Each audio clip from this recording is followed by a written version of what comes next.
ಹಾಗೂ ಉತ್ತಮ ವಾತಾವರಣವನ್ನು ಕಲ್ಪಿಸಲು ಕೋಲಾರ ಜಿಲ್ಲೆಯ ನರಸಾಪುರದಲ್ಲಿ 173 ಕೋಟಿ ರು ವೆಚ್ಚದಲ್ಲಿ 6,000 ಸಾಮರ್ಥ್ಯದ ಮಹಿಳಾ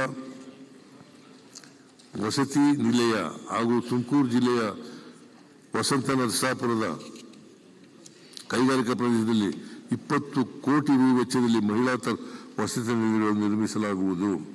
ಉತ್ತರ ಕರ್ನಾಟಕ ಕೈಗಾರಿಕೆಗಳನ್ನು ಉತ್ತೇಜಿಸಲು ವಿಜಯಪುರದ ತಿಡಗುಂಡಿಯಲ್ಲಿ ಪ್ಲಗ್ ಅಂಡ್ ಪ್ಲೇ ಸೌಲಭ್ಯವಿರುವ ಫ್ಲಾಟ್ ಫ್ಯಾಕ್ಟರಿಯನ್ನು ಸ್ಥಾಪಿಸಲು ಉದ್ದೇಶಿಸಲಾಗಿದೆ.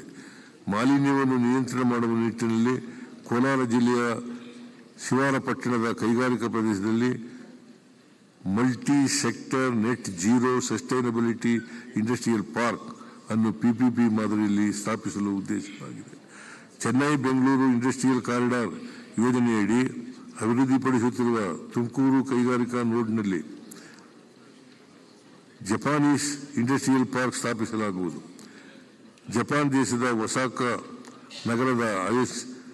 ನಗರದಲ್ಲಿ ಆಯೋಜಿಸಲಾಗುತ್ತಿರುವ ವರ್ಲ್ಡ್ ಎಕ್ಸ್ಪೋ ವೇದಿಕೆಯನ್ನು ರಾಜ್ಯಕ್ಕೆ ಹೆಚ್ಚಿನ ಬಂಡವಾಳ ಆಕರ್ಷಿಸಲು ಬಳಸಿಕೊಳ್ಳಲಾಗುವುದು.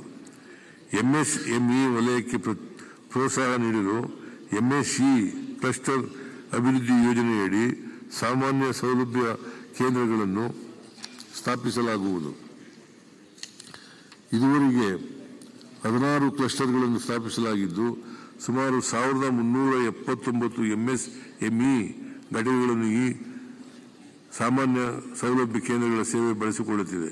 26,750 ಉದ್ಯೋಗಗಳನ್ನು ಸೃಷ್ಟಿಸಲಾಗಿದೆ. ಈ ಉದ್ದೇಶಕ್ಕಾಗಿ ರಾಜ್ಯ ಸರ್ಕಾರದ ವಂತಿಗೆ 22 ಕೋಟಿ ರು ಬಿಡುಗಡೆಗೊಳಿಸಲಾಗಿದೆ. ನಮ್ಮ ಸರ್ಕಾರವು ಕುಶಲಕರ್ಮಿಗಳಿಗೆ ಪ್ರೋತ್ಸಾಹ ನೀಡಿ ಜೀವನ ಮಟ್ಟವನ್ನು ಸುಧಾರಿಸಲು ಬದ್ಧವಾಗಿದೆ. ಬಿದಿರಿ ಕಲಾಕೃತಿಗಳ ಹಾಗೂ ಶ್ರೀಗಂಧ ಕಲಾಕೃತಿಗಳ ಕಚ್ಚಾ ವಸ್ತುಗಳನ್ನು ರಿಯಾಯಿತಿ